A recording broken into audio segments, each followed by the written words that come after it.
Namaste.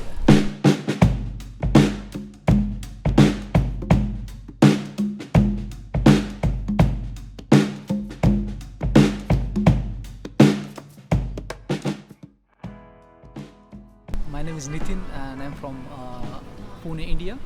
So I born in a small town called Rashin in 1991 and I become engineer in 2012. So after working 6 months in the engineering field, I feel this is not my life. So I quit my job and I work as a peace activist in Maharashtra Gandhi's Gandhi'nin. I think so this journey started when I was 16. At the age of 16, in my family, my mother is Christian, she converted to Christianity. My father used to practice Ramadan for fasting for a month, even though he was Hindu. Family is Hindu. My grandmother used to practice Sikhism. So in my home, on the same wall, you find all gods staying together happily. So this is the one story. The other stories I got in the science book about the science, and so it doesn't match with the religion and the science about matching. So I say, if there is no God, then what is meaning to the life? And what is truth of life? So then I realized we have a person called Gautama the Buddha, born 2500 years ago. And he took a path to left his house and to seek his own truth. So I inspired by his story and I start my travel to understand who we are as a human being.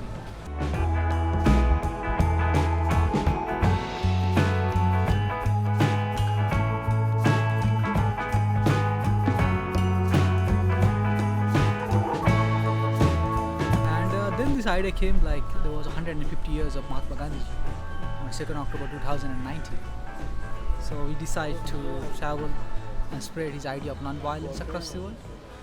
And that's how I started traveling in 18 November 2016. I thinking about the journey to start. I was not even having a passport. So I made a passport for this journey. So I never been in any other countries before. So Thailand was my first country to visit. And I was like, it was so much to capture, like so many things new for me. It's totally different culture, language, food, people. So all like boom, boom, boom.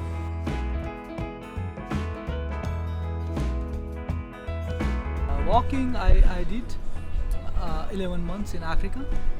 I started from South Africa to Egypt. And I think the walking is one of the best because this is our natural vehicle and it connects you with the people, with the nature, with the animal, because it's so smooth, it's so soft. It is act of peace actually, because someone going very fast, we have get some fear, like if someone passing so fast. But someone is walking, we feel a much more connection with them because you can go and approach and talk. So it's an amazing journey because walking opens you up from your mind. You realize the truth of life. Every day you go so slow, you see the small animals, insects, small plants that you never seen in your life.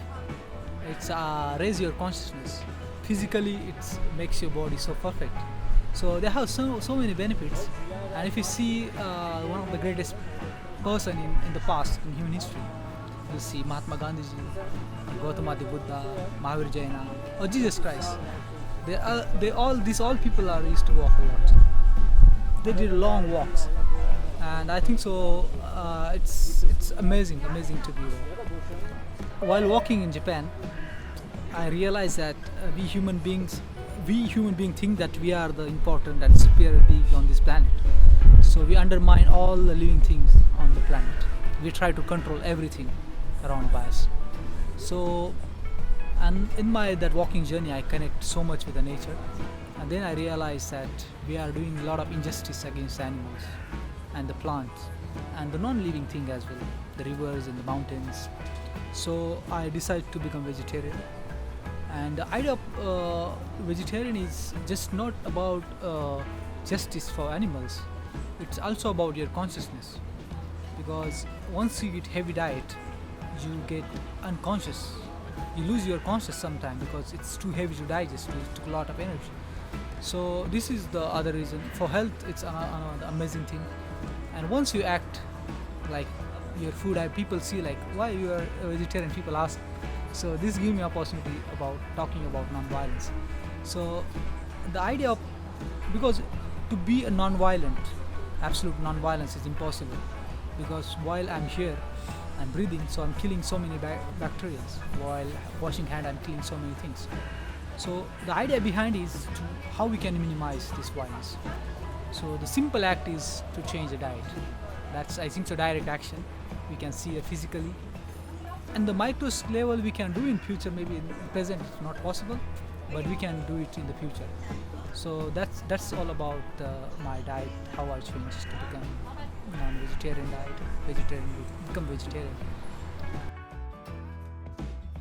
So before the pandemic, 2 weeks ago, I was in Spain, and my visa expired, luckily.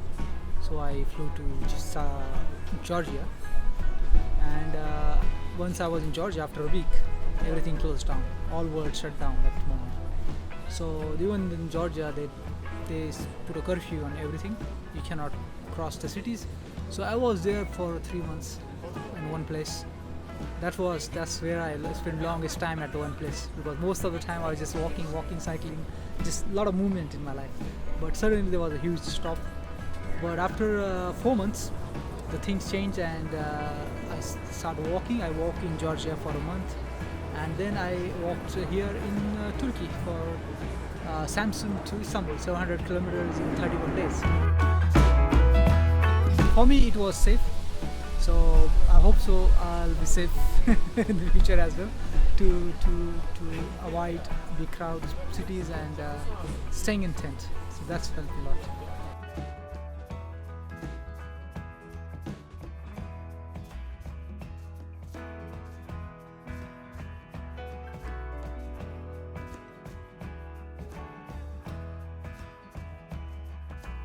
I think so. The climate change is one of the biggest thing, and because the thing is we cannot see it physically. There might be a changes. There is a changes, small changes happening across the world, but we're not giving too much importance to it. And the problem is with the developing world, they are trying to develop their country so fast. They don't care about these things. This kind of thing. And you human beings, we don't understand the statistics. We don't understand the science properly. Most of people, we don't understand the numbers. We understand the stories. And then the story came from Gizatan. Such amazing story. A young girl sitting, protesting for the climate action, and that's touched the heart of millions of people across the world. And I think so. We need a more story like her.